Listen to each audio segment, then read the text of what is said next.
Sir, dengue पता करने के लिए कौन सी जांच होती है और डेंगू में प्लेटलेट काउंट अधिकतर करके कम क्यों हो जाते हैं? अच्छा सवाल है हमारी सीनियर सिस्टर का कि डेंगू में प्लेटलेट कम क्यों होते हैं, किन जांचों से पता लगे कि डेंगू है कि नहीं है। तो डेंगू में प्रायः 3 जांचों को या 4 जांचों को हम लोग कराते हैं। पहला है NS1 फॉर डेंगू, बोलिए NS1 फॉर दूसरा IgM for dengue, IgM, IgG for dengue IgG for और प्लेटलेट काउंट। और अब हम समझते हैं कि NS1 क्या होता है। तो NS1 IgM IgG में मेन डिफरेंस होता है कि ये डेंगू के इन्फेक्शन की स्टेज को बताती हैं और हर अलग अलग स्टेज में अलग अलग जांच पॉजिटिव आती है। सबसे पहले कौन सी जांच पॉजिटिव होती है? सबसे पहले NS1 पॉजिटिव होता है। तो NS1 क्या है? ये एक वायरल प्रोटीन है from the early stages of the infection. जैसे ही हमको डेंगू का इन्फेक्शन आएगा मच्छर के काटने से, अर्लीस्ट स्टेज में सबसे पहले NS1 ब्लड में अगर हम कराएंगे तो पॉजिटिव आ जाएगा।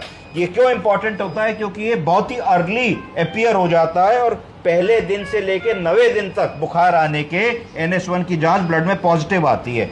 NS1 का टेस्ट क्यों बहुत जरूरी है? ये इसलिए जरूरी है क्योंकि अर्ली डायग्नोसिस के बारे में बताता है और ये जब एंटीबॉडीज बनना शुरू होती हैं ब्लड में डेंगू के अगेंस्ट, उससे पहले डिटेक्ट हो जाता है। इसका मतलब क्या हुआ कि IgM IgG की जांच तभी पॉजिटिव आएगी जब एंटीबॉडीज बन चुकी होंगी, तो NS1 उससे पहले पॉजिटिव आ जाएगी। अब IgM क्या होता है? ये पहली एंटीबॉडी होती है जो हमारे इम्यून सिस्टम के द्वारा बनाई जाती है जब वो डेंगू के वायरस से लड़ाई कर रहा होता है और फाइट कर रहा होता है। ये इन्फेक्शन या मच्छर काटने के बाद या बुखार आने के 3 से 5 दिन बाद, फीवर के ऑनसेट के बाद बनती है और कई बार 2 से 3 महीने तक पॉजिटिव रहती है।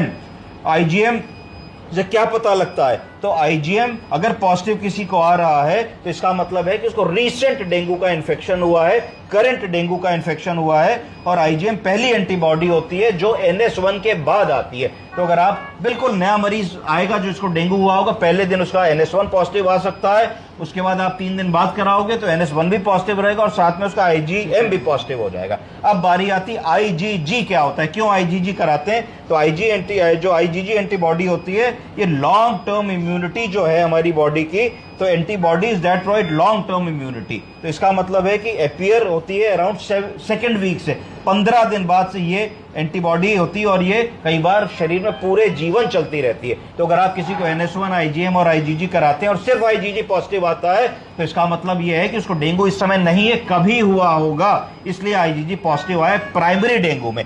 एक आइडेंटिटी होती है सेकेंडरी डेंगू। सेकेंडरी डेंगू का मतलब है एक बार हो चुका है फिर से हुआ है। उस केस में कई बार ऐसा होता है कि IgG बढ़ जाती है और NS1 और IgM कई बार नहीं बढ़ता। तो ये बात होगी। अब बारी आई कि प्लेटलेट डेंगू में क्यों कम